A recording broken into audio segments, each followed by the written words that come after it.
চুক্তি তো পাবলিক কি করা উচিত, কারণ জনগণ হলে দেশের মালিক, জনগণ কোনো জানবে না, এটা তো হইতে পারে না। শেখ হাসিনা যখন সরকারে ছিল শেষ 5 বছরে কেউ টকশোতে যায়নি, আমি গেছি। এবং 5ই আগস্টের যেদিন চেঞ্জ হয় সেদিনও গেছি। আমি বলেছি, ওপেন বলেছি, তারেক রহমান, প্রশ্ন করা হয়েছে তারেক রহমান আসে না কেন। আমি বলতাম যে তারেক রহমান যদি আসে, প্লেন থেকে নামার সময় যদি গুলি করে হত্যা করে, তার তো বিচার হবে না। সুতরাং উনি অভ্যুত্থান করে অথবা পরিস্থিতি বুঝেই তারা আসবে। তিনি আসছেন। এখন আমি এখনও শঙ্কাবোধ করি, কারণ তিনি আসছেন, এটা অত্যন্ত প্রয়োজন। দেশে একটা নির্বাচন সামনে, নির্বাচন যাতে হয়, কারণ সারা জায়গাতির কাছে প্রশ্ন তারেক রহমান আসবে কিনা। তিনি আসতেছেন 25 তারিখে, অফিসিয়ালি বলা হয়েছে। আগে তো বলতো এমনি বলতো স্বামী ভাইরা এই খুব শিগগিরই আসতেছে, শিগগির প্রেস কনফারেন্স করে অফিসিয়ালি বলছে, তার মানে তিনি আসতেছেন।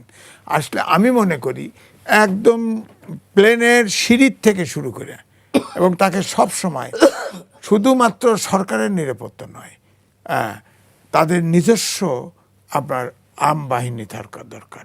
এটা সরকারের সাথে করে এই নিরাপত্তা বিএনপির নিজস্ব একটা বলয় তৈরি করতে হবে তার নিরাপত্তার জন্য। কারণ আমি যেটা আগে বলতেছিলাম যে এই সরকার কেন ক্ষমতায় এত দেরি করলো, প্রায় 1.5 বছর ক্ষমতায় থাকলো। এটা বলা হয়তো আগে না, বলা হয়তো এটা এনজিওগ্রাম সরকার, এক মুঠো এনজিও, এক মুঠো আমলা, এক মুঠো এই শিক্ষক নিয়ে একটা সরকার হয়েছে। কেউ এই চেয়ারে তো বসতে পারে না, এত ক্ষমতাও পায় নাই, ক্ষমতার আস্বাদ পেয়েছে।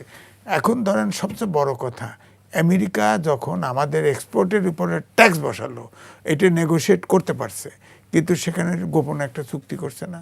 এই চুক্তিতে কি আছে বলেন? আমি বলেছি সেই চুক্তিতে এও হতে পারে যে -2 ফর্মুলা থাকতে পারে। 2, আপনার ইতিমধ্যে 2টা পোর্ট দিয়ে ফেলছে।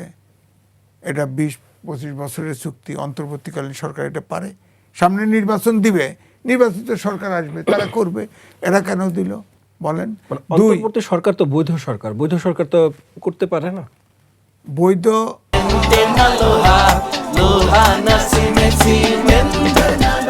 রাষ্ট্রপতি বলছে বৈধ, আমরা মেনে নিছি, কিন্তু প্রশ্নটা আছে। ওই যে বললাম, আদালত থেকে বলা হয়েছে তিনি বৈধ।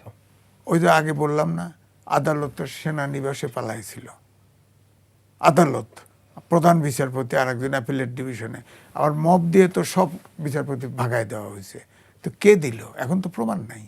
এই প্রশ্ন উঠেছে যে 106 অনুচ্ছেদে আমি বঙ্গভবনে দাওয়াতি ছিলাম, উপস্থিত ছিলাম, ওত নেয় না, অপেক্ষা করে। ওই 106 অনুচ্ছেদের আসছে, তারপরে ওত নিছে।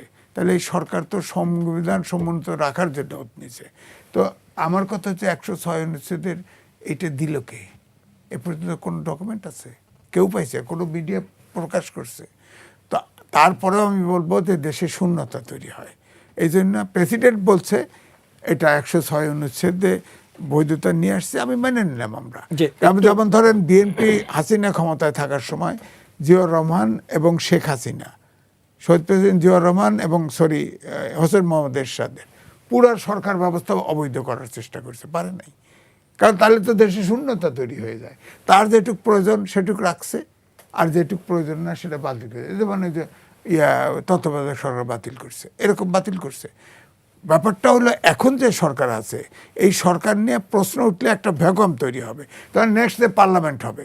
এই সরকারের এই যে 106 অনুচ্ছেদ নিয়ে প্রশ্ন আসে না, এগুলো সব বৈধ করে নিতে হবে। সরকার, রাষ্ট্র তো শূন্যতায় থাকতে পারবে না, বৈধ করে নিবে। কিন্তু প্রশ্ন হচ্ছে যে ধরেন এই যে চুক্তিগুলো করলো, এই চুক্তিগুলো কি? আমার কথা হলো গোপন চুক্তি করার ম্যান্ডেট কোথায়? আপনি বলতেছেন বৈধ। আমার কথা হলো তারা তো সামনে নির্বাচন দিচ্ছে, কিন্তু গোপন চুক্তি করলো কেন? নির্বাচনে তো সরকার এসে ওটা করবে। এই যে পোর্ট 2টা দিয়ে দিল, একটা হলো সবচেয়ে ভাইব্রেন্ট পোর্ট দিয়ে দিছে বিদেশিদের, তো এরা দিল কেন? নির্বাচন তো দিছে, শিডিউল দিতেছে। তো তাহলে অপেক্ষা করে সেই সরকারের নির্বাচিত সরকার এসে করবে, করলো না কেন? এখন ধরেন আগে আলোচনা ছিল মানবিক করিডোর দিবে, সেটা দিয়ে দিবে কিনা জানি না। তো 80টা দেশে সামরিক ঘাঁটি আছে আমেরিকার, বাংলাদেশে ঘাঁটি হবে কিনা কে জানে বলেন? আমি তো গোপন চুক্তি কিছু জানি না। এই সরকার, নির্বাচিত সরকার যদি চুক্তি করে, চুক্তি তো পাবলিক কি করা উচিত, কারণ জনগণ হলে দেশের মালিক, জনগণ কোনো জানবে না, এটা তো হইতে পারে না।